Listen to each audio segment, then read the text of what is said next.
এতদিন কেএমপিতে আমাদের degree discussion ওইখানে ছিল, এখন আমাদের জেলা প্রশাসকের দপ্তর একটা নন ক্যাডার গভর্নমেন্ট জবে পেয়েছে।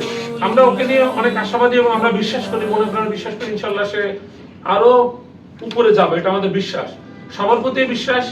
ও দেখো জব করে, তারপরও চাকরি করে, পুলিশ ডিপার্টমেন্টে ডিবি সেকশনে চাকরি করা তো বোঝো, সেইখানে কতটা চাপের মধ্যে থাকতে, সেই স্ট্রেসের মধ্যে সে নিরবিচ্ছিন্নভাবে পরীক্ষা বা সবিষয়ে কার্যক্রমে আপ্রাণ চেষ্টা করতেছে। আল্লাহ পাক হয়তো তাকে একটা লেভেলে নিচ্ছে, তবে আমি অন্তর থেকে বিশ্বাস করি এটা তার একটা ধাপ মাত্র।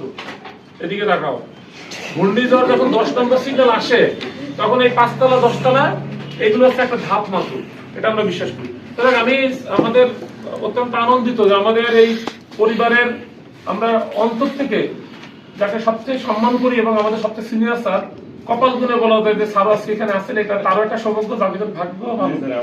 তো জাবিদ প্রথমে কিছু অনুভূতি ব্যক্ত করবে, তারপর স্যার দুই একটু কথা বলবেন। তাহলে তুমি একটু অনুভূতি ব্যক্ত করবে। ধন্যবাদ স্যার। আসলে এখানে কথা বলার সেই যোগ্যতা এখনো হয়ে ওঠে নাই, ইনশাল্লাহ ভবিষ্যতে হবে। যাই হোক, প্রথমে আমি শুকরিয়া আদায় করি আলহামদুলিল্লাহ মহান রব্বুল আলামিন, তিনি আরেকটি আমাকে সুযোগ দিয়েছেন। জীবনে প্রথম ভাইভাতে আমি পুলিশের চাকরি পেয়েছিলাম 2018 সালে, ফিজিক্স নিয়ে পড়াশোনা মানে অধ্যয়নরত অবস্থায়। তো সেই ক্ষেত্রে পড়াশোনাটা চাকরিতে জয়েন করার পরে পড়াশোনাটা স্টপ হয়ে যায়। 1 বছর পরে আবার যেহেতু সরকারি চাকরি, সেই ক্ষেত্রে আমাকে উন্মুক্ত বিশ্ববিদ্যালয়ের অধীনে ডিগ্রি সম্পন্ন করতে হয়েছে। 2020 সালে সম্পূর্ণ হয়। বর্তমানে ওই একই বিশ্ববিদ্যালয়ে বাংলা বিভাগে মাস্টার্সে অধ্যয়নরত। এর পাশাপাশি আসলে ডিগ্রি শেষ করার পরে মনে হলো যে আসলে আমি হয়তো এর থেকেও ভালো কিছু এক্সপেক্ট করি। সেই কারণে নতুন করে আর কবির স্যারের অনুপ্রেরণায় আমার দীর্ঘ 2 বছরের জার্নি শুরু হয়। গত 2024 সালের প্রথম আরেকটি ভাইভা পরীক্ষা ছিল। দীর্ঘ 6 বছর পরে হচ্ছে আরেকটি চাকরি পরীক্ষা দিই প্রাইমারিতে। তো ওই প্রাইমারি পরীক্ষা হচ্ছে খুব কাছাকাছি, যে হচ্ছে আমি টিকি নাই 2-1 নাম্বারের কারণে, ওইখানে হচ্ছে খুব ধাক্কা লাগে। তারপরেই হচ্ছে আমার কবির স্যারের সাথে পরিচয় হয় আমার ওয়াইফের মাধ্যমে। সে বিসিএস কনফারেন্সে তখন অধ্যয়নরত ছিল।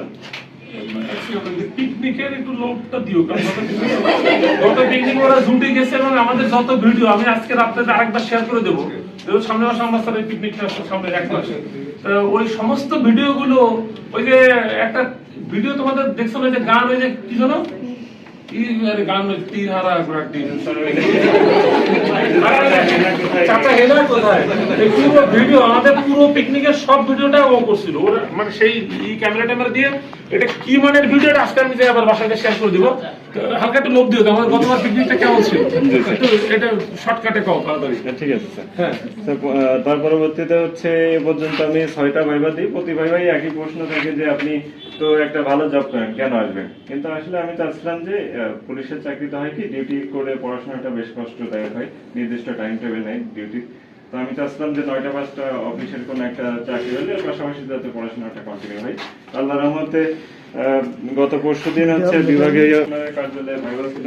আমি আশা করিনি, একটা পোস্ট ছিল আমাদের মাগুরা জেলার যে একজনই লোক দিবে, আমি আশা করি নাই যে আমার হবে, কারণ আমি জানি যে আর ওই ভাইভাতে একই প্রশ্ন ছিল যে আপনি তো জব করেন, আপনি কেন আসবেন?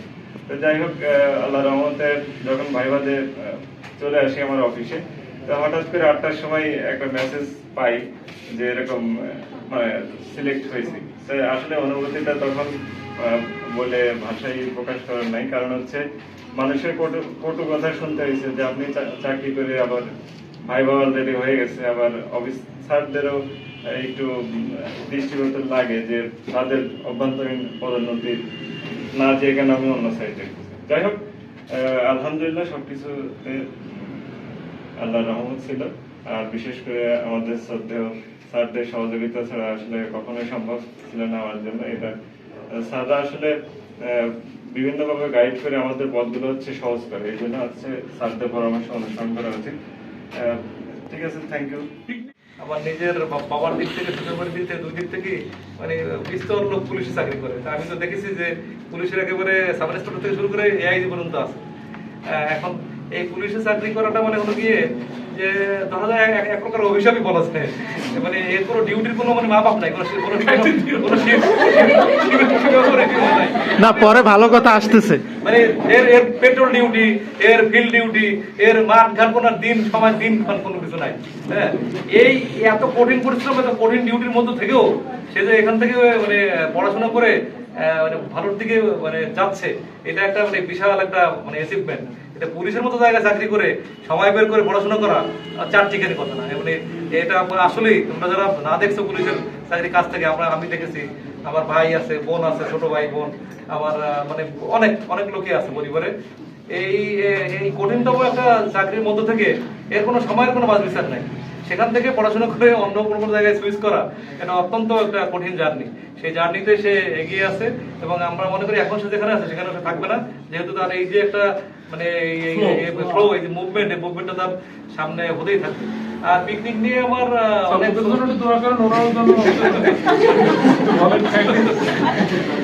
হ্যাঁ সবার জন্য আমার দোয়া। আমি আমার তোমাদের 1 সেকেন্ড আছে লাইব্রেরিটারে ব্যবহার করো। আমি 10 সেকেন্ড একটু বলি যে যারা অতিথির মতো খালি আসবা যাবা, তাদের চাকরি পাইতে যদি 6 বছর লাগে, যে ছেলেটা যে লাইব্রেরিতে পড়ে থাকবে 1.5 বছরে চাকরি পাবে, একদম প্রমাণিত। 3 ভাগ। এই জন্য তোমাদের একটা অনুরোধ যে তোমাদের বাসা বাড়ি যেন এটা হয়। সকালে মাটি কাটা শ্রমিক যেভাবে খাবার নিয়ে বের হয় বাসা থেকে, মানে টিফিন ক্যারিয়ার করে খাবার নিয়ে আসতে হবে। যেটা আমরা খুলনার আমাদের যে রয়্যালের মোড়ে যে শাখা ছিল, এখন ময়লাপোতায়, ওখানে আমরা দেখেছি প্রথম থেকে চারিদিকে গোল জায়গা ছিল, প্রথমে বেস্টেন দেওয়া ছিল, ওখানে কিছু কিছু ছেলেমেয়েরা তারা ওই যে টিফিন ক্যারিয়ার করে ভাত নিয়ে আসতো, ভাত খাওয়ার সময় পেতো না, 3টার সময় খাইতো, গিয়ে নষ্ট হয়ে গেছে, নষ্ট সেই পানি দিয়ে ভাত তারা খাইতো। সেইটা খেয়ে কিন্তু তারা ভালো ভালো ক্যাডার হয়ে গেছে। সানিয়া মেয়েটা ও বলছে যে কনফিডেন্সের এমন কোনো বেঞ্চ নাই, আমার চোখের পানি সেই বেঞ্চে নাই। ও 2 বার ডাক্তার, ওই মেয়েটা ওই যে আনসার কাটা 2 বার ফেল খাইলো, 36-এ টিকলো না, ওদের সাথে 37-এ টিকলো না, একটা রেজাল্টটা টেকে না, মানে কানতে আর পড়ে, কাঁদে আর পড়ে। সে সংবর্ধনায় বলছে যে এমন কোনো বেঞ্চ নাই যে আমার চোখের পানি ওই বেঞ্চের সাথে লাগাবে। সে যখন আমাদের কোচিং আসে, তার বাচ্চার বয়স হচ্ছে 6 মাস মাত্র। তার মা বাবারে শিরোমণি থেকে ওই রয়্যাল মোড়ে বাসা নিছে, খালি আমাদের কোচিং এ পড়বে, মা বাপরে নিয়ে আসছে ছেলে বাচ্চা ধরার জন্য, 6 মাসের বাচ্চা। সেই রেখে কষ্ট করে এই মেয়ে ক্যাডার হয়ে 2 বছর আনসার ক্যাডার চাকরি করলো, তারপর এখন চেম্বার দিচ্ছে ফুলবাড়ি গেট।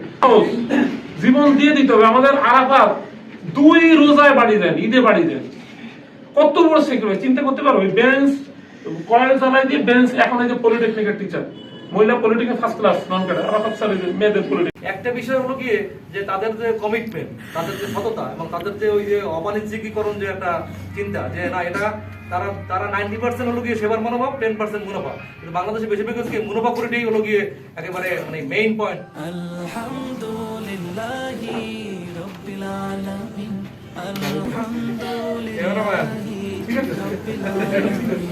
Thank you.